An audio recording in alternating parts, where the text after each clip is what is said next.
Toc toc, bonjour de Vainé, nous sommes le 12 janvier. Le périple, c'est... Je suis toujours algie vasculaire de la face, maladie du suicide. Et c'est toujours compliqué quand on a des rendez-vous à faire, quand il faut impérativement que je sois avec Célia.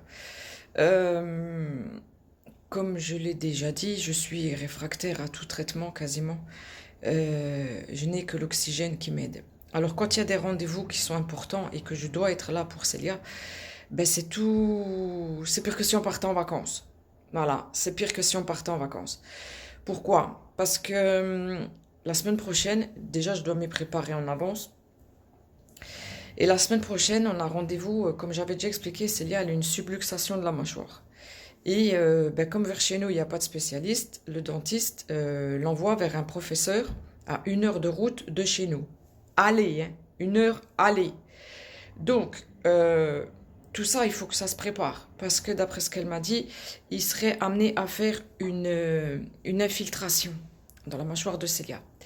Le problème, c'est que Célia est une enfant différente. Enfin, jeune adulte différente et qui stresse beaucoup, qui angoisse beaucoup et qui, du haut de ses 1,80 m, ben, quand elle stresse et qu'elle angoisse, elle peut faire mal. Enfin, elle peut, voilà, elle est agitée, elle va bouger dans tous les sens. Donc, on monte quand même à 4. Il y a moi, obligatoire, il y a Mini-Pouce et il y a mon pote qui va venir aussi. Pourquoi?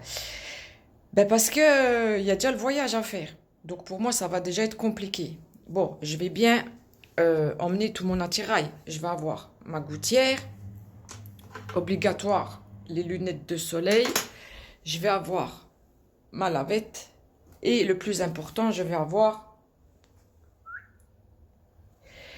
ma copine l'oxygène, mais en plus petit format, et je vais en prendre 2 avec moi. Donc l'aller va déjà être problématique. En plus, on a rendez-vous à 13h30. Et moi, à 13h30, c'est déjà fort compliqué. Donc, ensuite, pourquoi on monte à autant? Parce qu'après, une fois qu'il y a le rendez-vous, il faut que j'ai un peu un minimum de cerveau pour voir comment le doc, enfin, le professeur gère Célia, ce qu'il veut faire à l'instant T, tenir Célia s'il faut, donc il faudra déjà être 2 pour la tenir si besoin. Et ensuite, il faut, quand on repart, gérer Célia et gérer moi.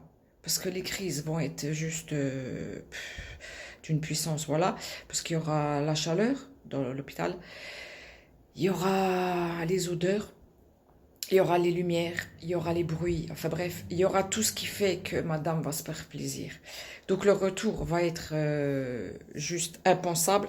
Donc voilà pourquoi c'est pire qu'un convoi exceptionnel quand il y a des rendez-vous comme ça. Et le lendemain, rebelote, il y a de nouveaux rendez-vous à 11h et il faut aussi que je sois là. Je me prépare dès maintenant. Le rendez-vous, je l'ai eu quand même il y a 3 mois en arrière pour la mâchoire de Célia. Et je me prépare en amont. Je vais commander l'oxygène plus tôt, je vais en commander plus pour pouvoir avoir ce qu'il faut pour moi déjà. Et le reste, après, il faudra s'adapter. Voilà le problème avec des maladies invisibles, avec des handicaps invisibles. Rendre visible l'invisible. Tout ça, pour moi, va être juste... ça va me détruire. Je dis pas que je vais rester à terre et je vais plus me relever. Je dis que je vais prendre cher quand même parce que, après, la puissance des crises, la fatigue, tout ce que cela va engendrer. Mini-Pouce va gérer ou Célia ou moi, mon pote vice-versa. Plus lui, il va conduire pour revenir. Comme ça évite à Mini-Pouce de conduire avec son épaule aussi. Donc voilà, ça va être des grands moments. Mais Célia passe avant tout, la santé passe avant tout. Et il faut le faire. Il faut le faire. Donc voilà, c'est pas facile avec un handicap pareil, avec une maladie pareille. Je ne dénigre aucun, hein, bien entendu, comme d'habitude. C'est juste pour expliquer, propre à mon enfer, tout ce que cela peut engendrer. Alors je vous dis pas après comment je vais parler, on va plus rien comprendre. On va se demander d'où je viens. Donc voilà, les jours se suivent et se ressemblent. Un petit bout de mon enfer dans un monde presque parfait.